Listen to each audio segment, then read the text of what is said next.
começando mais um Ed 3, o seu podcast da Liga de Basquete Norte-Americana.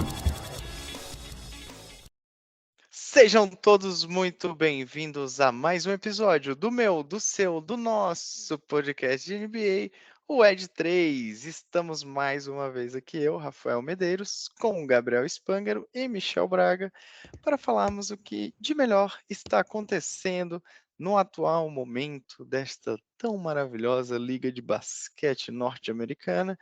Momento este em que estamos agora nas finais de conferência entre Denver Nuggets, desculpem, né? E Los Angeles Lakers, série já encerrada, e New York Knicks, não, emocionei, Miami Heat e Boston Celtics do lado leste. Mas, primeiramente, boa noite, meus queridos. Tudo bem com vocês? Muito boa noite. Muito boa noite.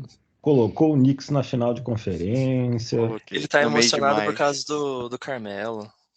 Pode ser. Putz, Ser estava comentando aqui Caramelo forte. com o Carmelo, não, estava comentando Carmelo. com o Gabriel antes de você entrar aqui, mano, Mix, olha, vi muitos jogos do Carmelo e o homem era brabo, cara, era brabo. Se o Carmelo tivesse nesse time do Knicks desse ano, no lugar do Julius Randle, não vou mentir que o Knicks era grande contender aí para esse título. Óbvio que o Carmelo no auge, né? Não com Não o seus Carmelo. 37, 38 anos, né? Muito bem, mas antes de irmos para as finais de conferência que estão acontecendo, uma delas já encerrada, como eu bem disse, vamos falar dos times que deram adeus, né? Principalmente aí já nas semifinais de conferência, alguns confrontos mais pegados, como foram aí, principalmente aí na minha visão, Lakers e Warriors, um confronto mais pegado, mais disputado. Celtics e Sixers também foi um confronto bem disputado. Mas falaremos então de Lakers, Suns, Sixers e, agora sim, New York Knicks. Muito bem. Vamos começar? Vocês estão prontos? Já nascemos Nasci prontos. pronto. 100% preparado. Então vou jogar a bomba. Mano Mixel, o que falar do desempenho mais uma vez frustrante do Phoenix Suns? Que, inclusive, né, logo após aí a eliminação, demitiu nosso querido Monty Williams, que há 2 temporadas atrás tinha sido técnico do ano e foi demitido. O homem que tirou o Suns da lama, voltou o Suns para playoffs após 10 anos e já de cara levou para uma final de NBA. Porém, pelo segundo ano seguido, fracassa em um jogo 6, jogando em casa. No passado tinha perdido para o Mavericks e este ano foi eliminado para o Denver Nuggets. Acho que, primeiro, todo o meu respeito a Monty Williams, que eu acho que é um ótimo treinador.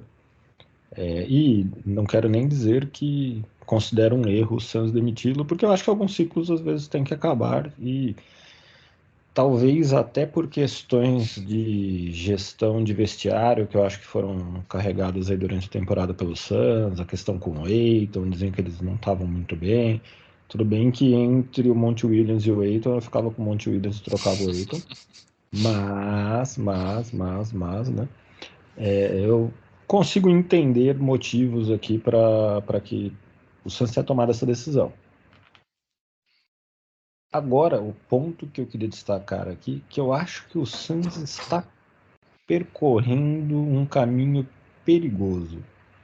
Caminho dos times que tentam ser campeões na base do amontoado de estrelas. Então, assim, durante muito tempo na NBA foram assim, as grandes duplas que carregavam os times. Aí a gente viveu aqui a era dos Big Threes há pouquíssimo tempo. O Suns quis inovar com Big Four. E basicamente o que o Suns tem é isso, 4 jogadores, o resto do time é bastante limitado. Tudo bem, 4 baita jogadores, né? Então tem Chris Paul, tem Devin Booker, tem Kevin Durant. O Ayton é um bom jogador, tem potencial, principalmente quando ele não tá na nhaca Ayton, que é o que ele teve durante praticamente toda essa temporada. Mas falta conjunto que vai além disso. Não deu tempo para montar um time, não deu tempo nem para saber se dá para montar um time. Então, assim, botar a culpa no Monty Williams. O Duran foi uma troca feita pelo Matt Shibia, que é o novo dono aí do Do novo Suns, dono. da cabeça dele, aparentemente sem consultar ninguém sobre o que, sem consultar pelo menos o Monty Williams sobre o que mandaria. Ele meio que deu o E, all-in ali, né? Oi? Ele deu o all-in ali no Eight e falou, vamos aí. E eu acho que essa troca é menos sobre o Duran em si, que ninguém discute que o Duran é muito bom, e o Duran talvez na série tenha tido um outro jogo não tão bom, mas o Duran jogou bem em vários momentos pelo Suns, ajudou. E mais pelo que eles enviaram, né? Porque ele perdeu a espinha dorsal do time. Ele perdeu o Michael Bridges, ele perdeu o Ken Johnson, que eram dois jogadores titulares, nem de perto tão badalados quanto o Kevin Durant, mas bons jogadores, principalmente o Michael Bridges, muito bom jogador. Hipotecou o futuro do Suns porque mandou uma série de first picks. Tem um Chris Paul indescendente, em final de carreira, um Kevin Durant que também não é jovem, e um DeAndre Ayton que claramente preferia estar em qualquer outro lugar que não uma quadra de basquete vestindo a camisa do Suns. Fica meio difícil, né? Eu, por exemplo, talvez se tivesse... talvez o Brooklyn Nets não quisesse, mas eu tentaria ter envolvido o Ayton na troca do Durant. Fica Michael Colocar Bridges, um vai Michael DeAndre Bridges, né? Ayton, melhor do ponto de vista de cap salarial, melhor do ponto de vista de equilíbrio de time. Tudo bem, não precisar ir atrás de um pivô aí, mas... enfim. Então eu acho que é um caminho que hoje que o Suns tem um amontoado de estrelas, que ele não tem certeza se funciona bem junto, se trocando de técnico vai funcionar bem junto. Não tem picks futuras, não tem um elenco de apoio adequado. Os jogadores, dois deles pelo menos, estão na parte final da carreira. Talvez tenha mais um ano de janela com esse time. Talvez o Chris Paul consiga entregar por mais um ano. Já considerando que esse ano o Chris Paul, apesar de ter tido bons momentos, se lesionou muito, enfim, não teve disponível ali o tempo todo. Então é um caminho não muito bom. E falando da série especificamente, eu acho que foi uma série de estrelas solitárias do lado do Suns. O Suns tentando com Booker e Durant pontuar. O Booker, a maior parte do tempo, foi o principal jogador, mais até que o Durant. Mas um ataque estático e não tinha jogadas entre eles bem tramadas. O Ayton fora do último jogo e durante os jogos que teve, era assim, na transição era ridículo o tempo que ele levava para voltar do ataque para a defesa. Então o Suns, quando o Nuggets subia minimamente rápido, o Suns marcava com 4. O Chris Paul machucou, enfim. O Suns meio que desmanchou nessa série. E o Nuggets, dando spoiler já do que a gente nem falou da série, tá calando a minha boca, né? Porque eu já não tinha muita fé eu não tinha muita fé em nenhum dos dois. E o Suns justificou a falta de fé, mas até pensando, comparando com o Lakers, a gente pode achar que o Suns foi muito bem, né? Pelo menos no placar, né? Apesar de eu achar que o Lakers jogou melhor até na série contra o Nuggets do que o Suns. Mas o Nuggets tá calando minha boca, né? Já tá na final e talvez Resolveu algumas coisas que eram dúvidas, final né? É final, né? Final é final, mas enfim, fez uma final de conferência brilhante contra o Lakers. Até a defesa, que era o ponto de dúvida desse time, que não foi boa durante a temporada regular e que a gente já falou que era passível de ser explorada, funcionando muito bem. O Lakers teve muita dificuldade para pontuar no Suns. Muita dificuldade. No Nuggets. No Denver. Isso. No Denver. Final, Gabriel, além dos pontos que o Mano Mixon muito bem tratou, acho que além da troca do Durant, teve outra troca aí nessa trade deadline do Suns, que acho que também diminuiu um pouco a profundidade. E até pensando no futuro, não é aquela troca que você fala, ganhei muito com ela, né? Que foi a saída do Jay Crowder. O Jay Crowder também dava um pouquinho mais de profundidade a esse time. O Jay Crowder foi titular desse time nas últimas 2 temporadas. E a troca envolveu cinco escolhas de segunda rodada, né? O Bucks pagou esse preço para levar o Jay Crowder lá para Milwaukee. Acabou que o Jay Crowder também não teve muito espaço lá no Bucks, não contribuiu tanto, mas acabou tirando um pouco dessa profundidade, né? Acho que eu olho para o Dallas, eu olho para o Suns, cometi um pequeno ato falho aqui, mas olho para o Suns e para mim é muito parecido com a história do Dallas, assim. Você tem um Devin Booker que é um baita jogador, estrela ainda em ascensão, novo, e você fez tudo para trazer uma outra grande estrela para jogar ao lado, que foi o Kevin Durant, né? Quando eu olho para o Dallas, a mesma coisa quando eu olho Luka A troca Doncic do e Kyrie Kyrie, né? Irving, né? Queria que você comentasse Essa esse questão ponto. da profundidade, acho que é super chave, né, por causa do Suns, porque além do que o Mano Mixer trouxe, né, de você ter os titulares, que alguns já estão meio que nas fases finais das carreiras, são caras que se lesionam muito também, né? Então, pô, o Chris Paul todo playoff tá machucando, e além da temporada regular, Kevin Durant também sempre arruma uma. O Booker também, de vez em quando, sai e tem algumas lesões. Então, além de você ter caras que estão ficando mais velhos, lógico que entregam do jeito que a gente sabe que conseguem entregar, mas se lesionam muito, e aí? Quem que você vai pôr lá? E aí causa também essa dependência, pô, você não tem profundidade, ficou muito claro isso nos jogos que o Suns ganhou, que eles só ganharam basicamente porque o Booker e o Durant fizeram combinados mais de 70 pontos, 80 pontos, tinha que ser alguma coisa absurda. O Booker chegou a arremessar com 70 e tantos por cento de aproveitamento, né? Acho que foi alguma coisa assim mirabolante que você precisava deles e eles não podiam errar. O Suns precisava deles, qualquer oscilação, cara, foi o que aconteceu basicamente. Acho que você tira essa vantagem que você poderia ter. Qualquer lesãozinha que atrapalhe os caras, qualquer oscilação na performance, porque tem os caras jogam, arremessam mal um jogo ou outro, mas que você não tem essa visão de muito longo prazo, né? E essa questão das picks de segundo round, né, que muitos estão trocando e negociando como se não fosse nada. Lógico que você não tem o mesmo peso de uma de primeiro round, né? Óbvio que tem isso. Mas, cara, vez ou outra surge algum talento mirabolante aí de segundo round que faz um efeito absurdo aí, né? Em cada time. O próprio Jokic, cara, acho que foi mais de 40, né? Se eu não me engano, 37. Foi tipo uma escolha absurda. Muito baixa, vai alta em questão de numeração, né? Mas muito baixa para um round de uma escolha de draft. E, cara, tá aí. Então, assim, lógico, não são os mesmos talentos na mesma proporção, você acha bem menos talentos, mas também tem o seu valor. Então, essa questão de profundidade realmente, cara, machucou, oscilou, e aí, o que você vai fazer? Perfeito. Muito bem, acho que dissecamos bem o Suns. Acho que tem uma off-season aí boa para pensar, refletir o que esse time quer do futuro, como melhora essa profundidade do elenco, como volta a dar outras opções. Eu concordo com o Mano Mixel. Acho que em termos técnicos não dá nem para culpar o Monty Williams, porque até em termos de ajuste, jogadas, etc., esse time acabou sendo bem remodelado no finalzinho da temporada, né? No momento em que você não tem mais tanta reação para mudar. Então, Nessa questão do técnico, talvez entra muito também o novo dono, o Mati Shiba aí, querendo dar a cara dele, né? Porque já fez essa troca do Duran e quem trouxe o Monty Williams na época, que fez todo esse trabalho, foi o antigo dono, né?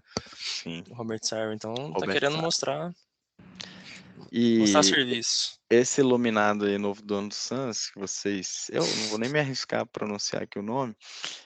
Para quem não viu, essa cena é sensacional também.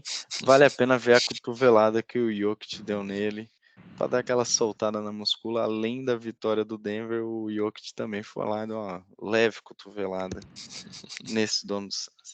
Muito bem, vamos para o outro lado aí da conferência, para o outro confronto, né, que definiu o finalista da Conferência Oeste, que foi o Golden State Warriors eliminado pelo Lakers. Na minha visão, até tudo bem que os jogos não foram fáceis, mas até com certo domínio do Lakers nessa série, 4-2, de certa forma, até mais fácil do que eu imaginava do que fosse ser essa série. Gabriel, você que é nosso Barretos Beast, o homem Que do isso. garrafão, a dominância, a preponderância do garrafão. O Lakers ganhou essa série no garrafão?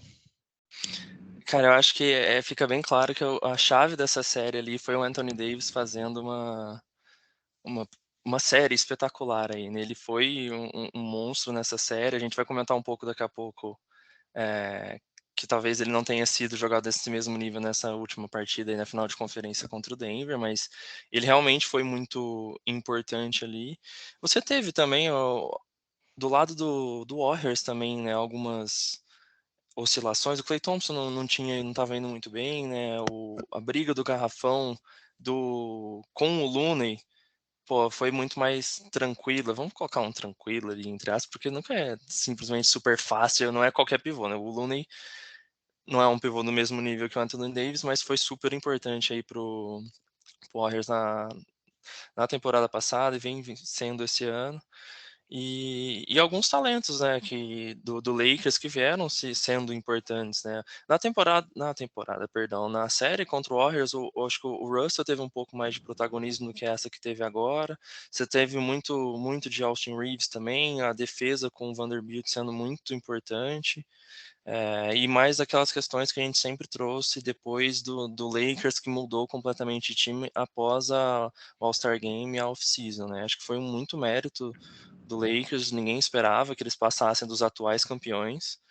E teve toda também aquela especulação de, cara, vai sair Draymond Green, não tem mais espaço, o que está acontecendo? E o Steve Kerr, pelo menos, já deixou claro que o Draymond Green é parte fundamental desse Warriors, desse núcleo que está aí, e que provavelmente ninguém faça nada, né?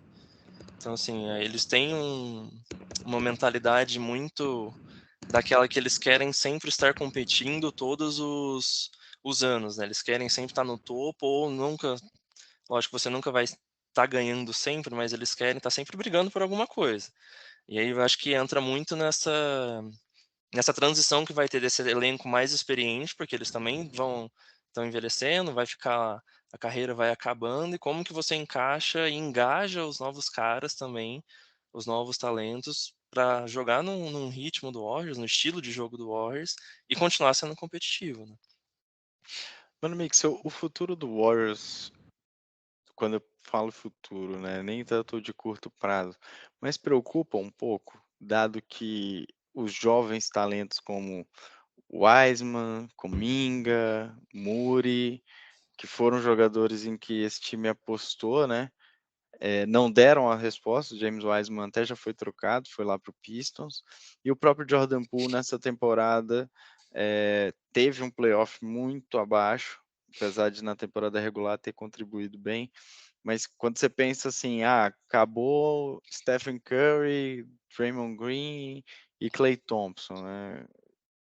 O futuro desse time, ele é meio turbulento ou você acha que tem jeitos de consertar isso? Eu acho que o Warriors está se aproximando de um final de ciclo. Eu não cravaria que esse ciclo já acabou. Eu acho que essa galera ainda joga de forma competitiva por mais algum tempo, mas no máximo 2 ou 3 anos, muito provavelmente. Inclusive já se fala muito se Draymond Green fica já agora, né? Parece que o mais provável nesse momento é que sim, fique, mas ele tem uma renovação contratual aí pela frente, enfim, e vai querer ser pago certamente. Ele tem mais um ano de contrato, né? É que eu acho que ele tem uma player option, que ele pode Isso. pegar e talvez ele queira receber mais, não sei. O que se diz é que ele tente renovar agora, né? Mas já para um contrato de 5 anos e não necessariamente espere o contrato acabar ano que vem para renovar, né? Pode ser, pode fazer sentido. E certamente o Warriors está chegando no fim de ciclo. E apesar do Warriors ter tentado buscar jovens jogadores para gradativamente receberem aí o bastão que esses grandes jogadores da franquia vão precisar passar em breve, eu não acho que assim, eu concordo com você que eles não tiveram sucesso, na verdade, não é nem que eu acho, até agora eles não tiveram sucesso. Não tem ali uma base de jogadores capazes de substituir esses caras que estão aí. Eu até acho que ainda tem qualidade ali, ainda tem jogadores que ainda podem evoluir, desabrochar, Kuminga, eu gosto do Moses Moody, tudo bem que ele sobe durante a temporada regular, apareceu agora no playoff, enfim.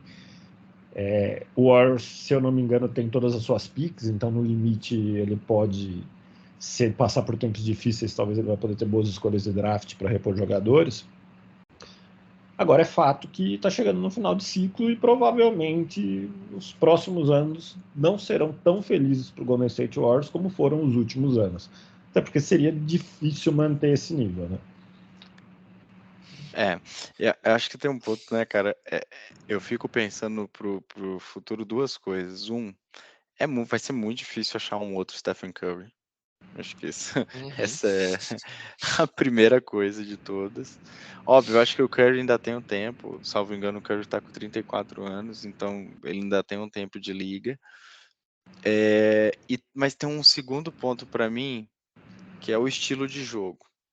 Eu acho que, principalmente o Wiseman, por exemplo, é muito difícil adaptar o jogo que o Golden State joga.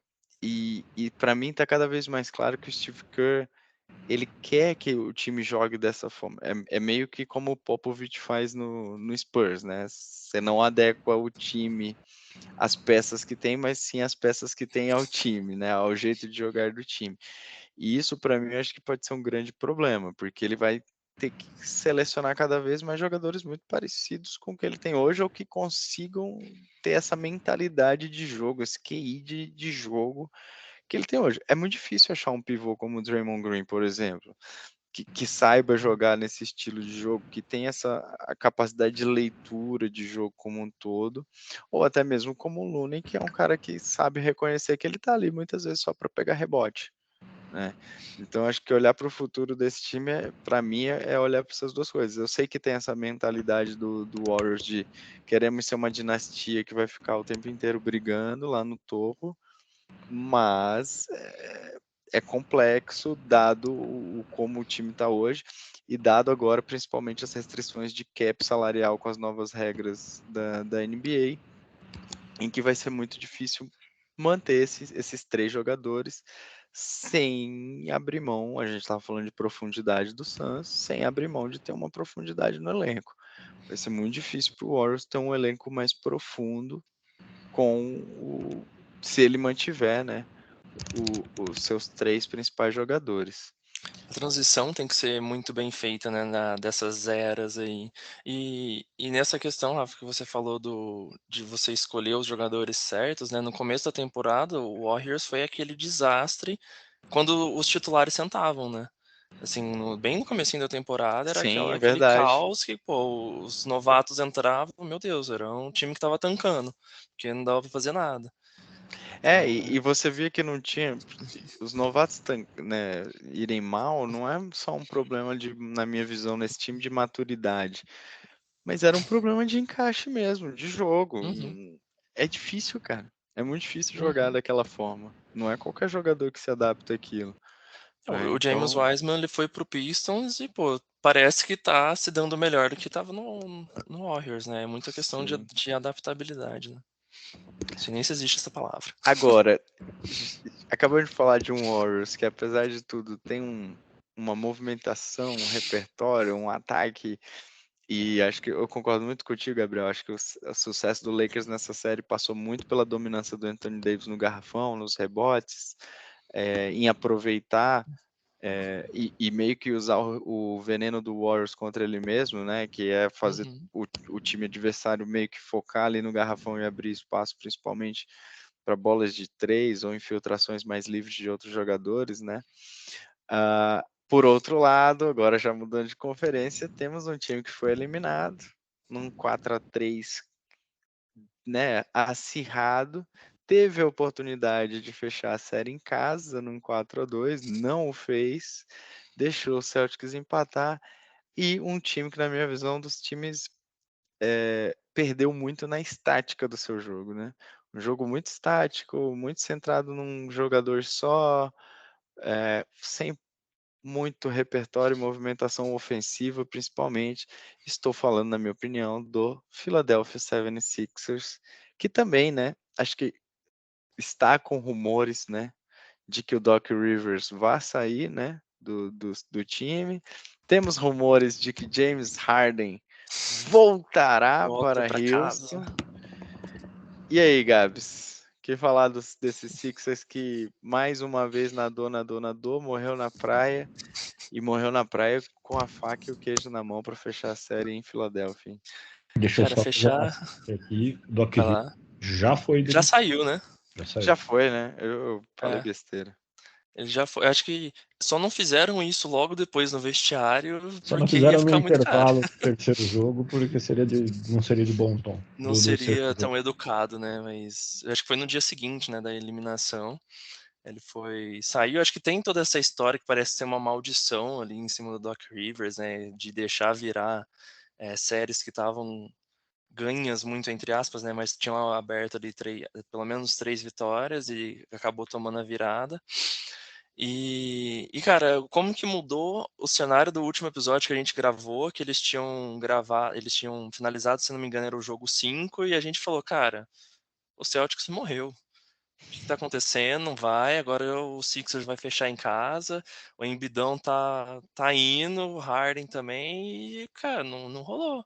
Acho que teve esse ponto que você trouxe, Rafa, de eles ficarem muito estáticos, sem muito esse repertório ofensivo, acho que foi muito chave nisso. Eles não estavam conseguindo ter esse aproveitamento, ter esse ataque. Você vai comentar alguma coisa? Tá. Não, eu vou fazer uma provocação ao Mano Mixel, Ah, mas boa, já assim que tava. você Já acabar tinha... seu raciocínio. Cara, acho que foi muito da parte também psicológica, né? Porque no jogo 6 ali, o Tatum, cara, morrendo nos 3 primeiros quartos, faltando, se eu não me engano, eram 4 minutos para acabar o jogo, ele inflamou e virou o jogo. No jogo 7, ele meteu 51 pontos, né?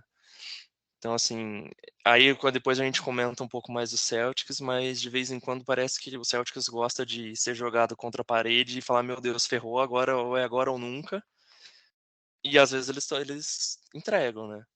Não sei se é o que vai acontecer, eu acho que não. A gente vai comentar mais nesse momento contra o Heat, mas parece que eles gostam do perigo, gostam da emoção. O que essa galera faz? Eles fazem o mais difícil, porque a gente sabe que o Celtics tem um poder coletivo muito bom, tem talento, e a gente sabe que eles são capazes de fazer, e parece que eles desaprendem, né?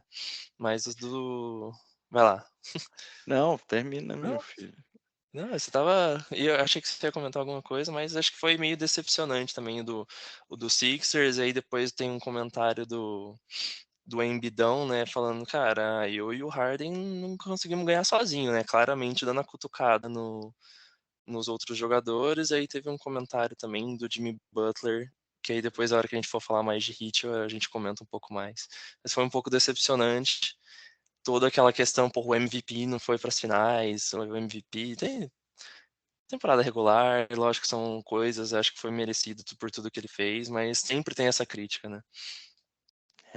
Mano Mixel, podemos dizer que James Harden é o novo Ben Simmons da Filadélfia? Né, acho que não. Acho que não. Ele, Mas podemos acho que foi dizer. 3 ou 4 jogos que ele não fez nada no último quarto, né? 0 pontos, 0 nada. Mas teve 2 jogos em que Que foi ele. o Sixers ganhou, em que ele foi o cara do jogo mais Sim. do que o Embiid. Eu acho que toda essa série, né, a vitória do Celtics, ela diz mais sobre os Sixers do que sobre os Celtics. Uhum. Não acho que o Celtics fez uma série brilhante. O Celtics, como usual, como já aconteceu inclusive ano passado, que foi o melhor ano desse time, é um time que oscila muito. De repente joga um basquete de alto nível, de repente dorme e toma uma sequência com uma corrida de 15 pontos na cabeça. É difícil ser campeão da NBA desse jeito, porque alguém vai aproveitar. Né? E o Sixers é o time que, mais uma vez na sua história recente, quase conseguiu. Faltou, ó, isso aqui, ó. Eu acho que aquela bola do Kawhi, Amaldiçoou, né? ela amaldiçoou os Sixers. Ela tá quicando naquele aro até agora. Né? Para um lado e para o outro ali. E o Sixers está preso nela lá, porque qual um time que quer ser campeão da NBA e que declaradamente é um contender, todos enxergam como um contender. Tem um MVP, tem um outro jogador que já foi MVP num passado não muito distante e que, por mais que esteja mais velho, ainda joga um basquete de altíssimo nível. E tem outros jogadores que supostamente são de altíssimo nível também. Eu até acho que tem ótimos jogadores ali. Alguns deles, pelo menos salarialmente, são super valorizados, como o Tobias Harris, que tem um salário absurdo e não entrega nem perto disso. Mas eu gosto muito do Tyrese Maxey, por exemplo, acho um ótimo jogador. O próprio Melton, o PJ Tucker é um cara que já fez parte de muitos times contenders, então, por mais que seja velho, também entrega. Se reforçou bem na trade deadline, trouxe o Jalen McDaniels, bom jogador, bom reserva. Daniel House, né, mano? A dupla Daniel House. houstoniana. Eu gosto do pivô reserva deles, é um cara jovem, o Paul Reed. O Paul Reed, isso mesmo. Ele gosta. É um ótimo time. Só que é um time que não empolga. Não dá para. Nossa, que vibrante é ver o Sixers jogar. É muito raro eles passarem essa impressão. Eu concordo que é um time muito estático, é um time que os outros 4 jogadores, a maior parte do tempo, passam a bola para o Embiid e ficam esperando para ver o que ele vai fazer. E por mais que ele seja muito bom, precisa de mais do que isso para ser campeão. E não dá para ter 3-2 contra o Celtics, ir para casa no jogo 6 e não fechar a série. Não dá, tem que fechar. Que estaria ganho, né, se o Tatum não inflamasse no último quarto. Pois é. Teoricamente. E aí não pode deixar inflamar, não sei o que tem que fazer. Não sei o que tem que fazer. Bota um cara lá para ficar fazendo falta nele o tempo todo, não sei. Chamou uma benzedeira. Mas mais uma vez ficou pelo caminho. Só resta a torcida do Sixers chorar rivers de lágrimas. Nossa. Oh, Casalber. Que monstro. Que monstro. Olha, cara, eu me decepcionei muito com os Sixers, cara. E o tempo Esperava justiçou mais. Ben Simmons. E o quê? O tempo justiçou Ben Simmons. Inclusive Ele postou uma fotinha, né? Assistindo. Postou foto. Mas, cara, pra mim não tinha como o Sixers perder essa série, assim. Especialmente o jogo 6, cara, com o Tatum totalmente acabado, Apagado, né? assim. Mas não dá pra entender, não dá pra entender. Eu acho que um negócio que você falou, Gabriel, já é a segunda vez, né? Segunda não, terceira vez praticamente seguida que o quanto o time desestabiliza psicologicamente mesmo, assim, né? Nesses momentos decisivos, parece que a hora que vai pra fechar, tem alguma coisa ali que bagunça. Cara, o jogo Dá 6, uma tela azul, né? eles ficaram, acho que não lembro agora certo, mas foram 6, 7 minutos sem pontuar. Foi um negócio assim, Foi. que você via o terceiro quarto e falava: "Cara, isso não tá acontecendo. Isso aqui não existe". E sempre com a mesma coisa, bola na mão do Embiid, bola na mão do Embiid, bola na mão do Embiid. Acho que faltou muito ali você falou do Maxey, eu gosto muito dele também, mas acho que faltou mais ele, faltou mais de outros jogadores do Tobias Harris, né, Sixers. cara? Que é um cara que sempre contribui. Teve um dos jogos que ele fez, É. cara, 2 pontos. Até o próprio James Harden, achei que em alguns momentos faltou também um pouco mais de protagonismo, de chamar mais o jogo, de infiltrar mais, e fazer as jogadas para abrir espaço, que foi o que fez principalmente os jogos que o Embiid ficou fora nesses playoffs, foi o que ele fez de melhor. E, cara, não aconteceu. Por outro lado, eu acho que no outro confronto, Miami Heat e New York Knicks, se eu fosse torcedor do Knicks, coisa que eu não sou, estaria muito orgulhoso do Knicks. Eu acho que, apesar da frustração, o Knicks lutou muito contra esse Miami Heat, que explorou mais uma vez as deficiências muito bem dos seus adversários. E, na minha visão, o Knicks caiu de pé. Queria ouvir vocês aí sobre o que vocês acharam desse New York Knicks do nosso querido Tom Thibodeau.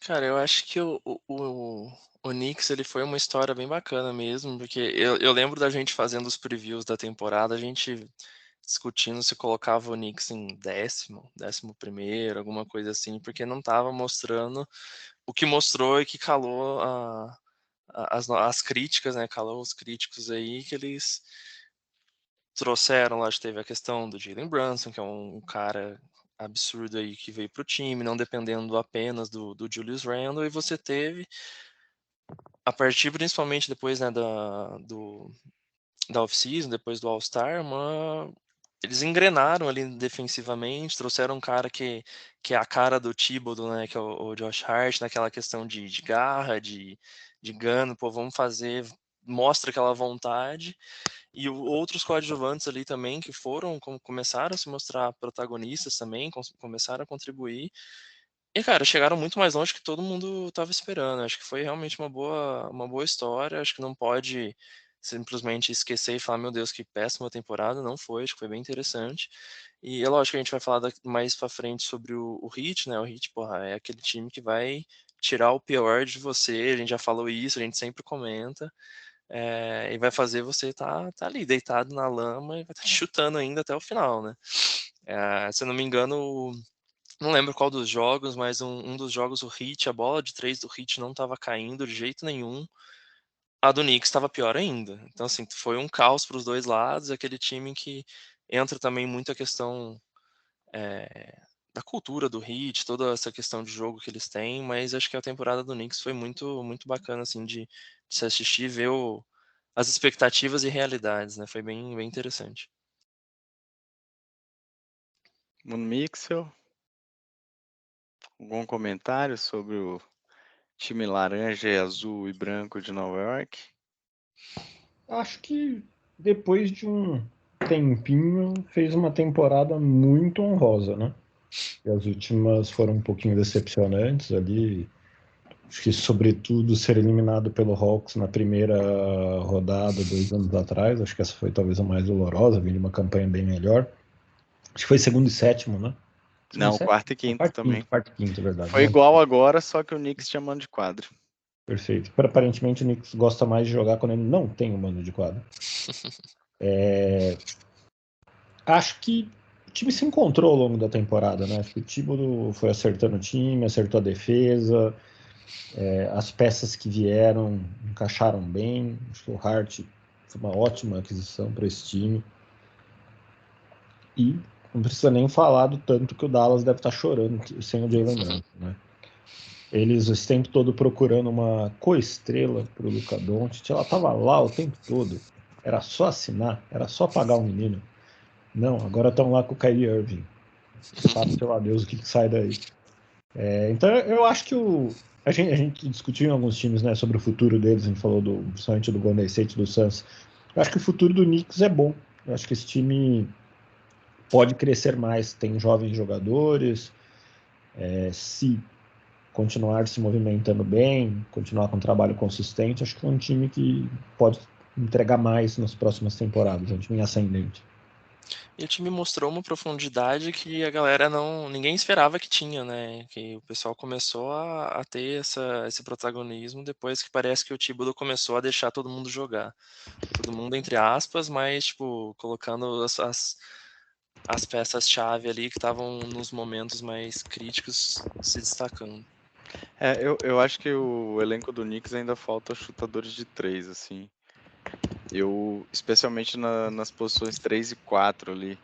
Eu acho que, cara, depender do Julius Randle e do RJ Barrett, são dois jogadores que oscilam muito. Muito mesmo.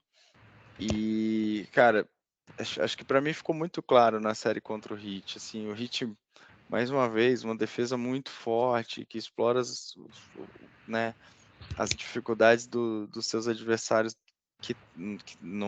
que os adversários têm no ataque. E era muito claro, assim, o Heat deixava a bola de 3 muitas vezes livre para que o Knicks tentasse, quer seja com Julius Randle, quer seja com RJ Barrett, quer seja com Obi Toppin. Então, eu acho que falta muito um chutador de 3 bom, ou bons chutadores de 3 nesse time. Acho que eles têm 2 pivôs muito bons.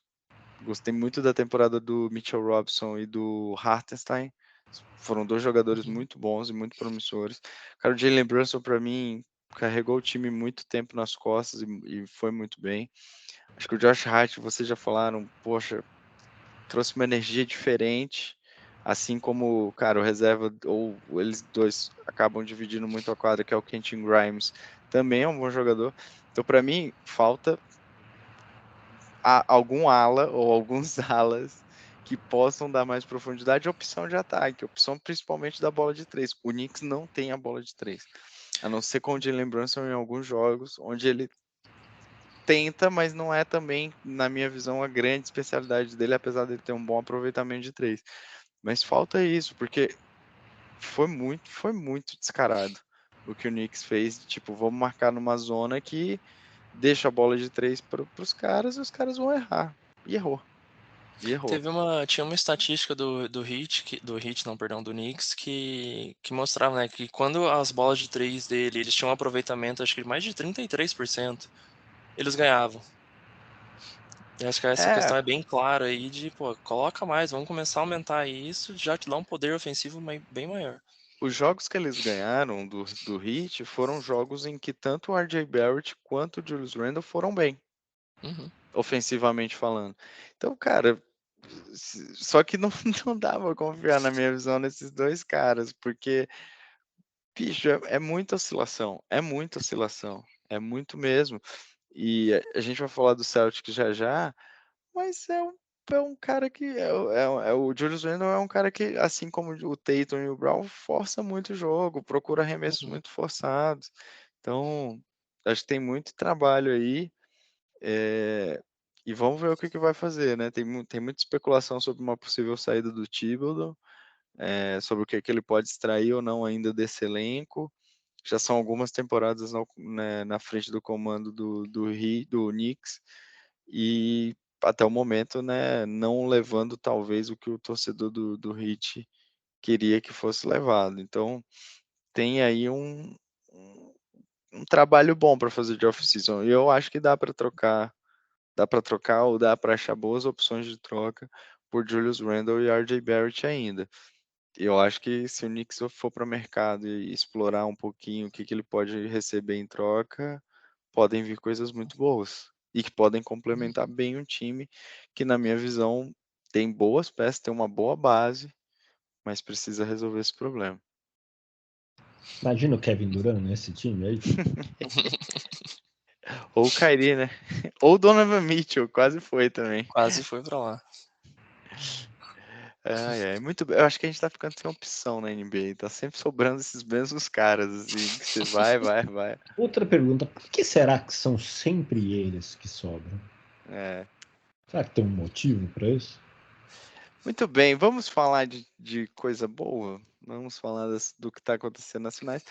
Bom, tivemos ontem o encerramento da série final de Conferência Oeste. O Denver Nuggets, já diria a música, disse para o Los Angeles Lakers: "Eu diga onde você vai, que eu vou varrendo." O Denver Nuggets varreu o Lakers 4-0, encerrando a série com 2 vitórias em Los Angeles. Uma performance, assim, a gente já falou até um pouquinho aqui, mas arrebatadora do time do Michael Malone. Acho que o Denver está mostrando um repertório até defensivo muito importante mesmo. E queria que vocês comentassem um pouco principalmente disso, dessa surpresa defensiva que está sendo o Denver, não só no garrafão, mas até no perímetro, na minha visão. Acho que principalmente por conta de um jogador que é ex-Los Angeles Lakers. Acho que muito bom, diga-se de passagem. Mas é isso. Nuggets campeão e agora indo para a final da NBA. Campeão Conferência Oeste, só para Isso, quem campeão da ouvir. Conferência Oeste. Exatamente, com certeza. Mas, cara, acho que foi bem bacana ver esse desenvolvimento todo do Denver, e acho que entra também um pouco de como que eles tiveram paciência ao longo do tempo aí para chegar onde tá, né? Porque você teve o Jamal Murray que ficou fora por causa da lesão que ele teve, o Michael Porter também, que era um outro cara que machucou, fez cirurgia nas costas, ficou um bom tempo fora. E aí era basicamente, na temporada passada, a gente lembra do Jokic levando tudo nas costas ali, levando o time nas costas, e chegou até na questão, chegou na off-season, né? Alcançou os playoffs, basicamente tendo ele e os seus coadjuvantes ali.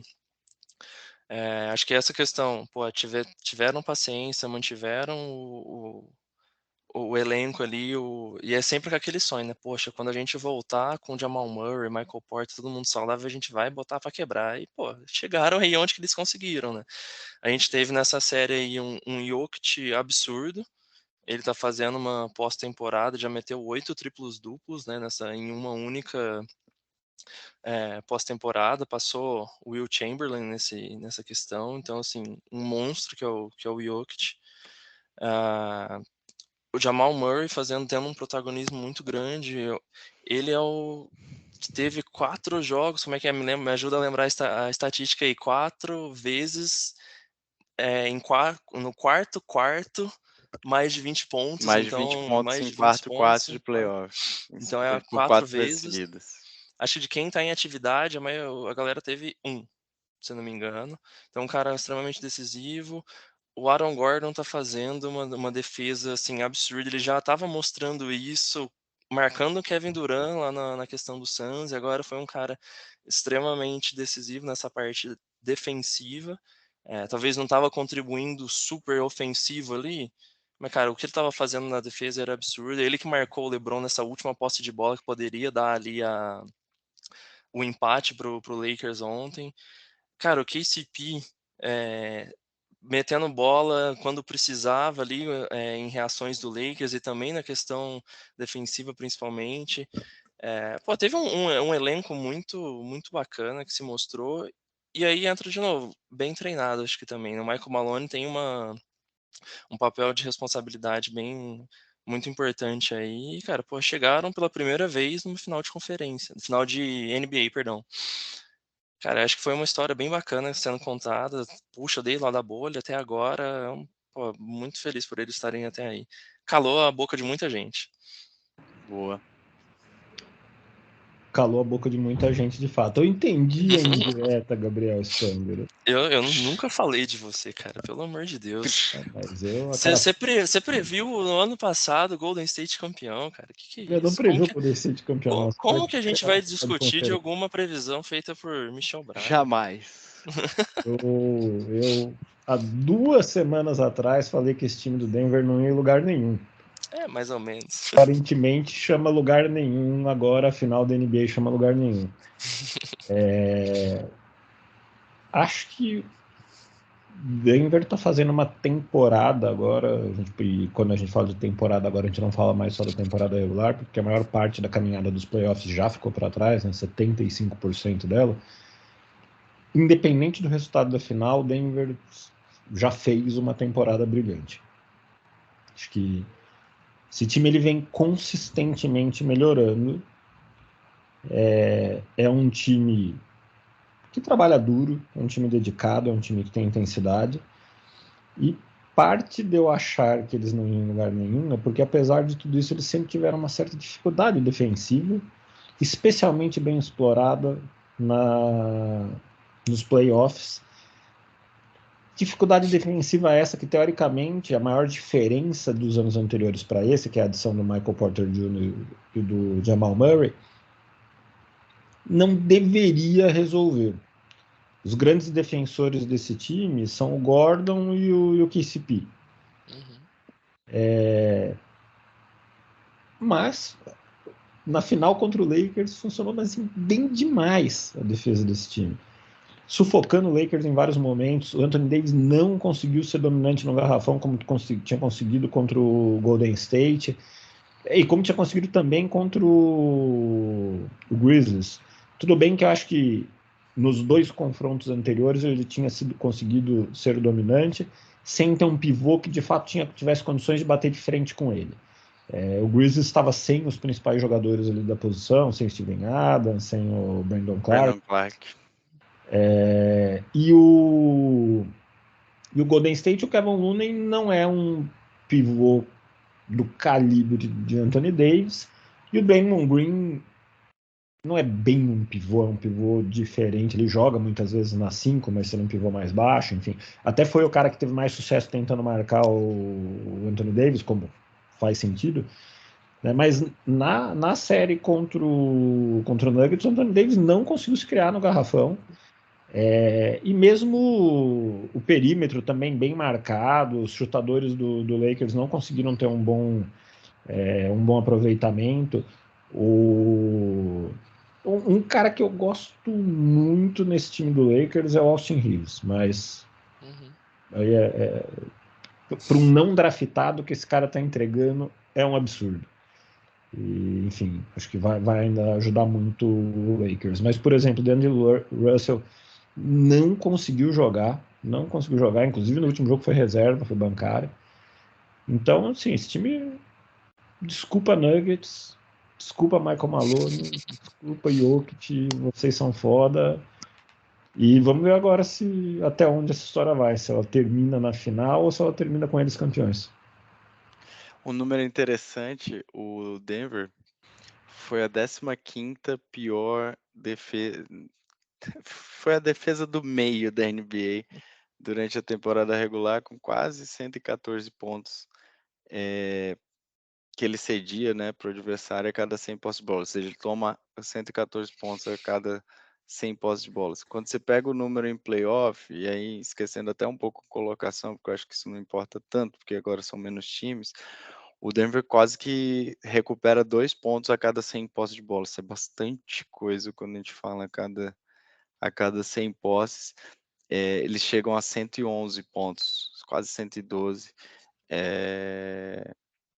pontos por posse de bola defensivamente. Então tem uma melhora defensiva muito grande, que era uma das maiores dúvidas em relação a esse time para os playoffs e principalmente para esse confronto final. Mas, cara, acho que vocês falaram tudo. Eu acho o KCP um jogador assim para qualquer time que quer ser campeão, um jogador muito importante para se ter no elenco. Tem a bola de 3, tem a movimentação, é um carrapato defensivamente no perímetro, ele consegue marcar jogadores. Jogo de ontem, em determinados momentos, quando o Lakers tentava fazer uma troca para botar um mismatch do LeBron contra ele, ele marcava o LeBron.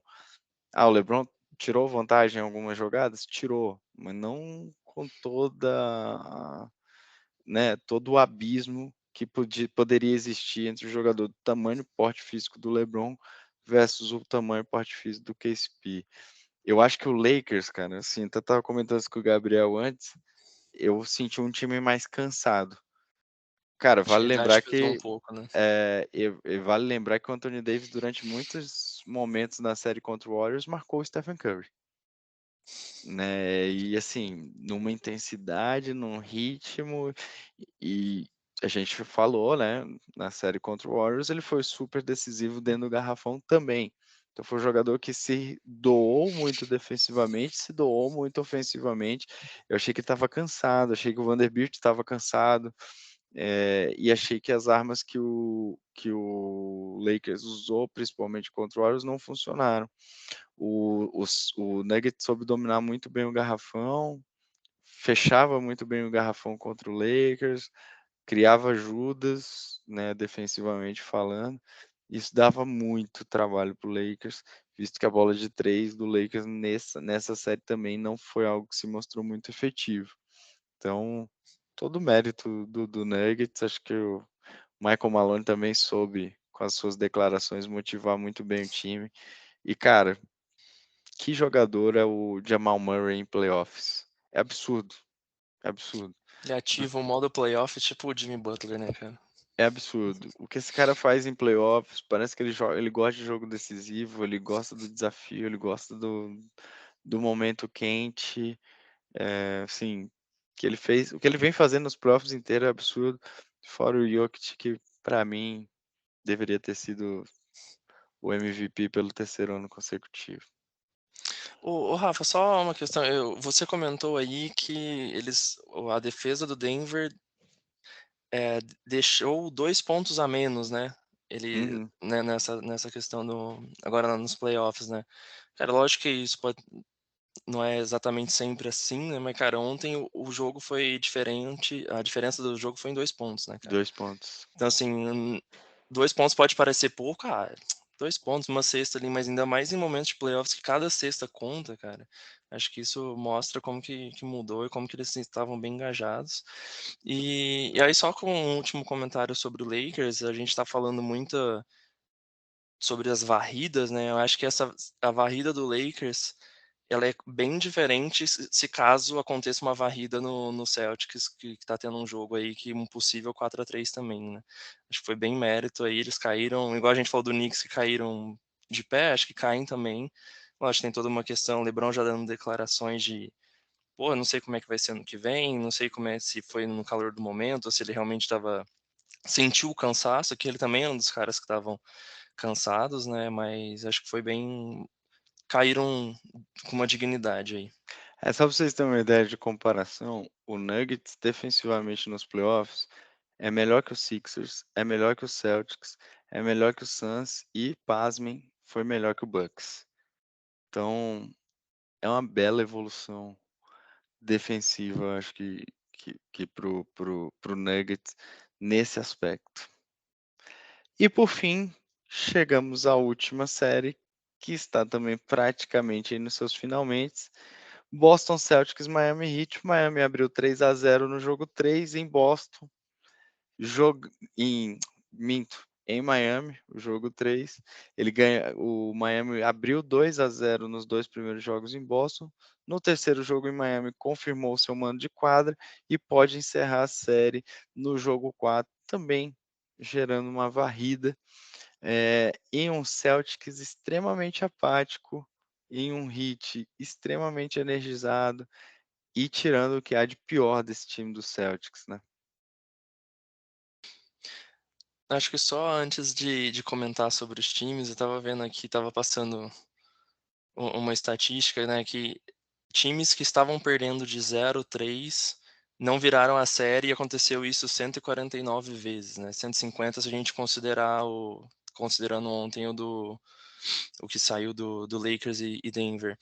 Cara, 92 vezes as séries terminaram em 4 jogos mesmo, 44 em 5, 11 vezes terminaram em 6 jogos e 3 vezes terminaram em 7.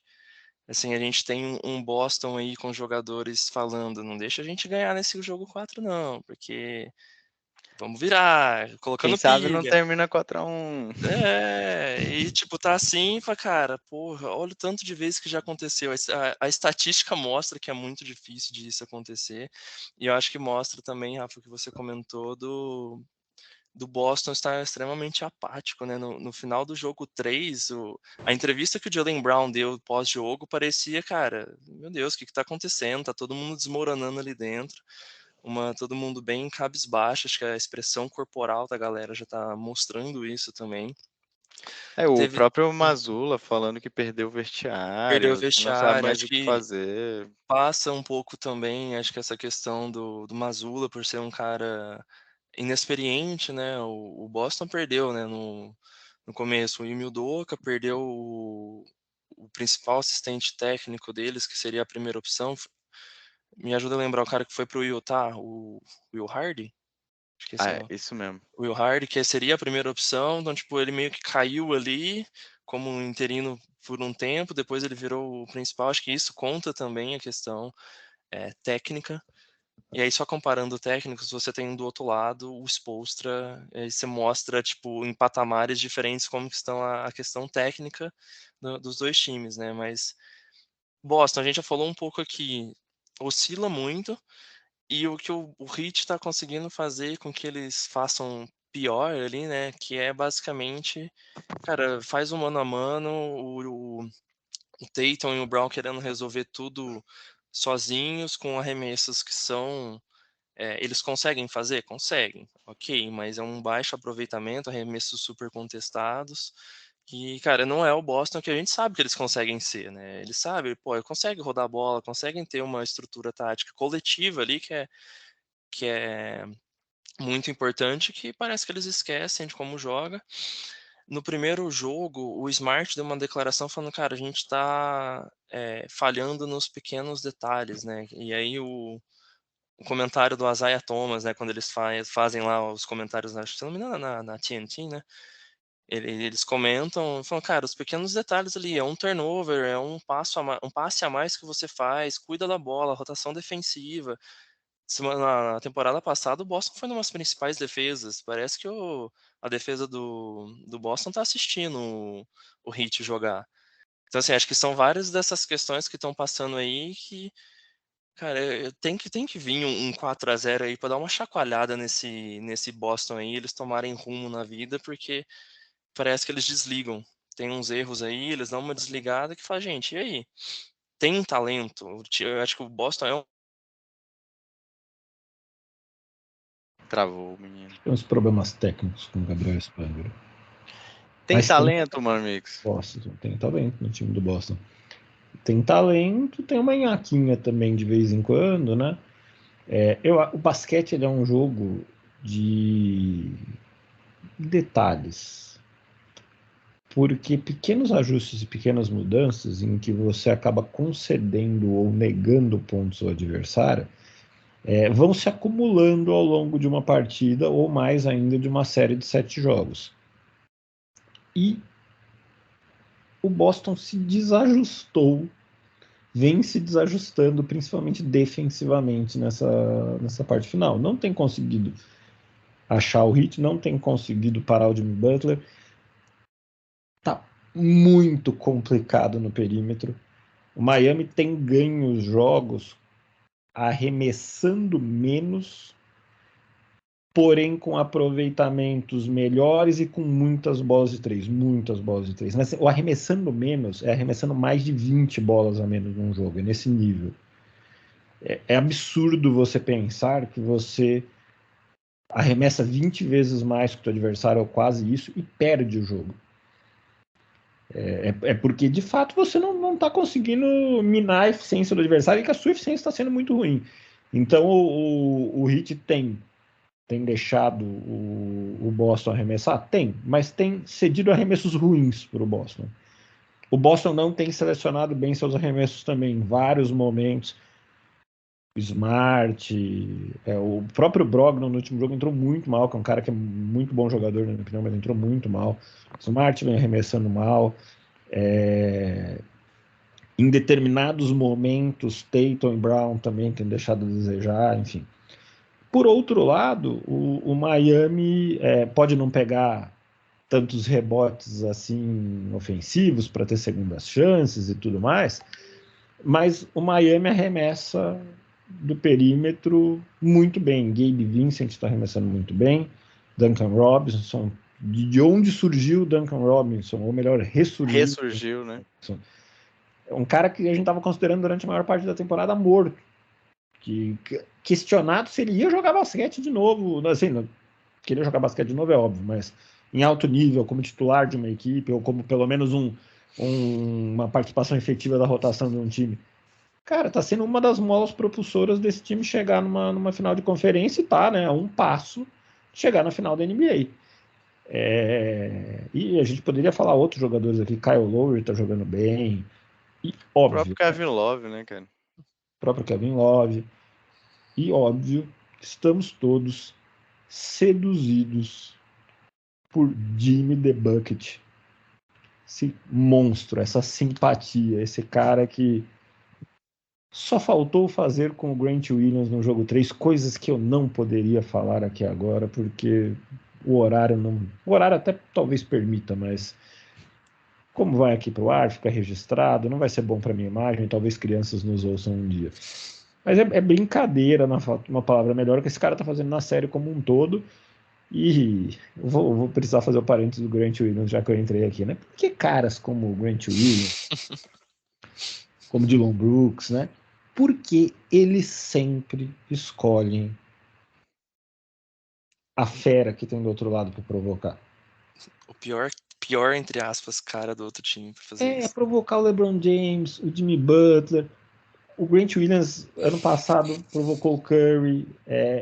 Assim, eles provocam jogadores que, além de jogar muito mais basquete que eles, não vão se desestabilizar. Você acha que esses caras jogaram já onde jogaram, fizeram o que fizeram, passaram pelo que passaram, para cair na falinha do Grant Williams na final de conferência, para cair na falinha do Dillon Brooks? Quem é Dillon Brooks? Entendeu? Assim, é muito desinteligente fazer isso. Eu não vou nem dizer que o Heat ganhou porque o Butler se inflamou. Talvez o Heat fosse ganhar o jogo do mesmo jeito. Do mesmo jeito. O ponto é, se ele ganha, o Jimmy Butler não vai jogar pior no jogo 4 porque ele falou no ouvidinho do Butler. Em compensação, eu acho que tem grandes chances do Grant Williams entrar hoje pressionado, porque sabe que falou besteira, e passou os últimos 2 dias ouvindo repercussão disso na imprensa. Assim, é um jogo onde ele só tem o que perder, né? E acho que a última coisa que eu queria falar aqui, que treinador maravilhoso, Spoelstra, né? Eu acho que os únicos 2 outros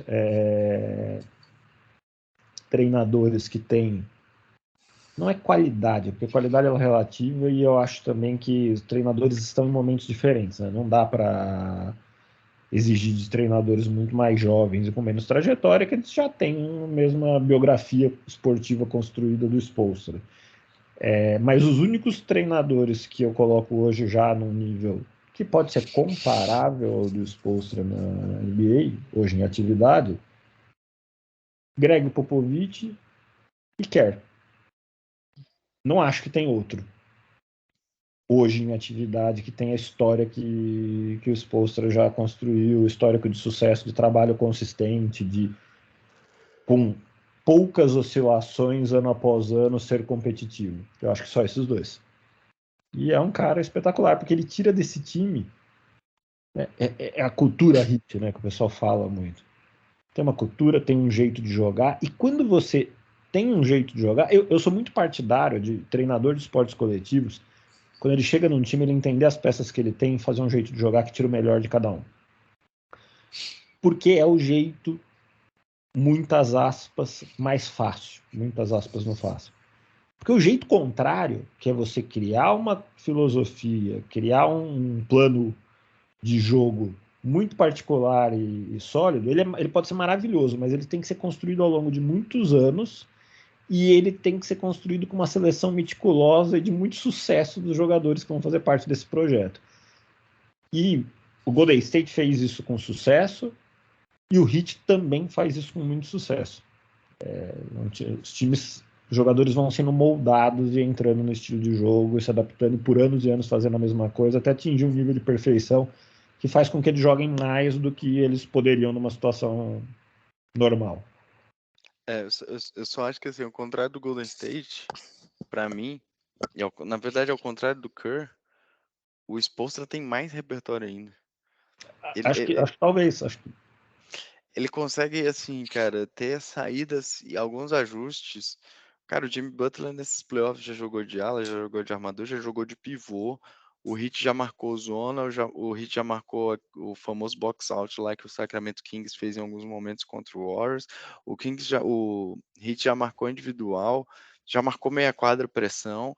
Assim, cara, é muito repertório e muita arma. Tipo, ofensivamente falando, né? Muita coisa ofensivamente. É um time que roda muita bola, passa muita bola, encontra o melhor arremesso. E aí, esse ponto que você trouxe, meu amigo, isso é muito, muito bom. Como a capacidade que esse cara tem de recuperar os jogadores que ele tem na mão. Ele encontra soluções para voltar o Duncan Robinson a arremessar de 3 e arremessar bem, né? A usar um Kevin Love que muitas vezes joga parado no ataque.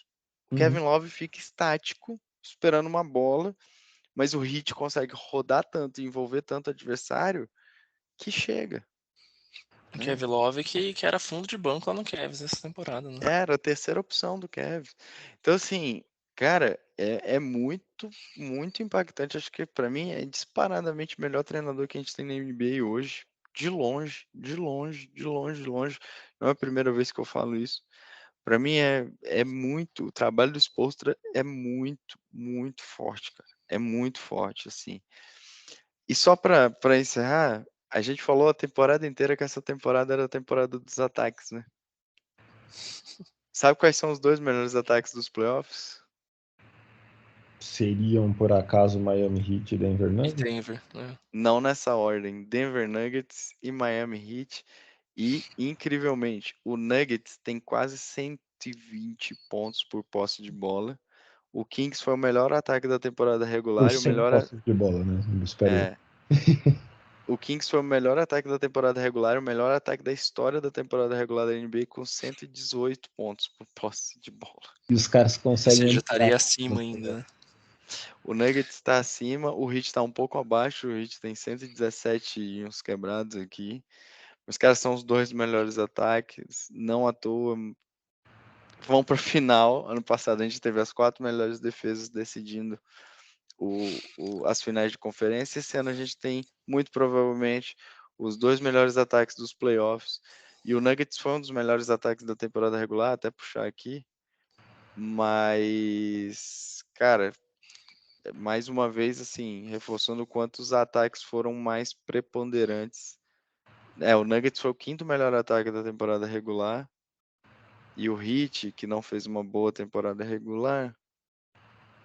Caramba, cadê? O Heat foi o 25º melhor Nossa. ataque da temporada regular, acredita? O Heat, Tava ele, guardando no bolso ali na manga. É incrível isso. Destravar isso, né? o Heat ele se transformou. Virou Super Saiyajin nos playoffs. É tipo isso. 112 pontos por 100 posses de bolas o Heat tinha no offensive rating da temporada regular. Cara, é um salto bizarro. 5 pontos a cada 100 posses de bolas. É muito, muito. É muita coisa. Muito bem. Diga, Gabriel. Calma. Só complementar uma questão do Heat Para. aí. Calma aí. Cara, é muito dessa questão da cultura do Heat, né? Que como que. E aí entra, vai, cultura Heat, o Spoelstra. O que não passa na cabeça do torcedor quando eles foram lá e perderam o Tyler Hero logo no começo? Falou, porra, ferrou. O Tyler Hero, lógico que ele é um cara absurdamente ofensivo aqui, ele é muito explorado na defesa, né? E talvez agora ele não tá lá para ser explorado na defesa, então isso já é um ganho ele não estar em quadra. Talvez às vezes eles precisam do Tyler Hero para criar alguma coisa no ataque, mas também não é o que parece que está acontecendo agora, né? E acho que da questão da mentalidade, da cultura Heat, antes de começar a série, o Jimmy Butler dá aquela entrevista, né, falando, cara, a gente não tá ligando nada pro que os críticos, os analistas, experts em NBA estão falando, que a gente não tem chance nenhuma de passar. A gente confia no time, a gente confia no nosso treinador, sabe que todo o nosso potencial. E o que eu tinha comentado lá sobre o comentário do Embiid, falando, poxa, a gente não ganha sozinho, eu e o Harden, né? E tem um comentário do Jimmy Butler agora, que eles falam, poxa, o que você tá fazendo agora, né? Esse monstro que você tá sendo, basicamente o contexto era esse. E ele comenta, né, que, pô, eu só tô aqui, eu consegui chegar aqui e fazer tudo isso que eu tô fazendo, porque a gente tem a confiança um no outro, no time, no coach, a gente tem essa questão coletiva, né, que é muito disparada, e é a cultura, de novo, essa cultura, esse treino que tá tirando o melhor de cada jogador, que, pô, não é regra você ter um time competitivo só com escolhas muito altas no draft, né, cara, a gente tá vendo jogadores que não foram draftados jogando num nível que ninguém esperava desses jogadores, né, então acho que muito mérito do Heat aí, de novo, sendo repetitivo aqui, dessa cultura do Heat, do Spoelstra fazendo todo esse trabalho que ele faz, e, cara, tomara que role um 4-0 aí, porque eles também merecem. Eu vou aproveitar a tua deixa para puxar uma coisa aqui, né? Vamos usar o exemplo do Embiid, mas que fique claro que ele não é o único que encaixaria aqui nesse mundo da NBA, e no mundo esportivo e até na vida, né? Que está na vida. Deixo com a seguinte reflexão. O Embiid fala esse tipo de coisa porque perdeu, ou ele perdeu porque fala esse tipo de coisa? Fica no ar Acho que aí. é uma boa reflexão, cara. Muito boa. E que não é a primeira vez, né?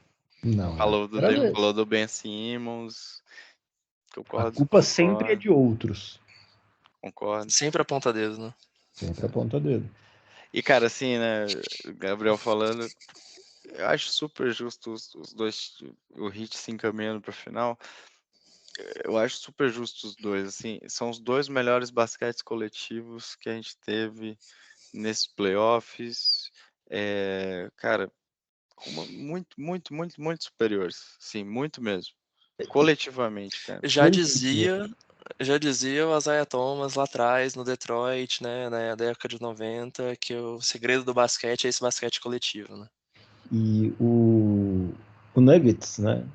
Foi o primeiro da conferência, enfim. Pode. Em alguns momentos eu declarei não ser um grande fã exatamente, mas, pô, beleza, né? O Miami, além de tudo que a gente falou aqui, vocês se lembram que o Miami foi para o segundo jogo de play-in com o Chicago Bulls? Ele Depois perdeu de pro perder Hawks, né? pro Hawks. Uhum. No último quarto, estava perdendo por 8 pontos, faltando 5, 6 minutos. Não era nem pro Heat estar aí. Agora ele tá. E se bobear, vai ser campeão, entendeu? Se bobearem, ele chega. Mano, Mixel, Miami Heat é o Boca Juniors É, dos playoffs da NBA. Pode E deixar chegar. esse é o underdog dessa temporada, hein? Não pode deixar gente, chegar. ó, eu vou te falar que não é que é a melhor história da temporada a essa altura do campeonato. Se forem campeão, assim, olha, grandes chances de ser a melhor história da década, porque se só 6 vezes na história o oitavo colocado ganhou do primeiro, podemos checar, mas acho improvável que algum desses 6 oitavos colocados que ganharam no primeiro tenham sido campeões da NBA. Nenhum. Provavelmente. Acho que era a última vez que tinha acontecido, cara, foi quando o New York Knicks foi lá na final da década de 90. Agora tem que pegar exatamente os dados, mas tipo, já faz um tempo. Mas não foi campeão. Não é normal isso aí, não. Exatamente. Nem um pouco.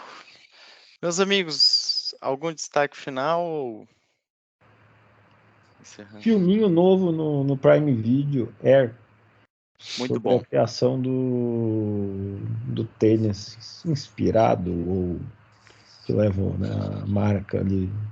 Air Michael Jordan. Jordan. E que papel fundamental de uma senhora mãe de Michael Jordan pra fazer aquela negociação deles ali, hein? Viola Davis neles. Viola Boa. Davis. Muito bom. Muito bem. Temporada dos ataques, hein? Fiquei com isso na cabeça agora. Dos ataques, isso. Meus amigos, esse foi mais um episódio do meu, do seu, do nosso podcast de NBA, o Ed 3. Fiquem bem, curtam as finais, aproveitem esse momento e esse entretenimento que a NBA é capaz de nos presentear. Um grande abraço e até a próxima. Valeu, abraço. Valeu, galera.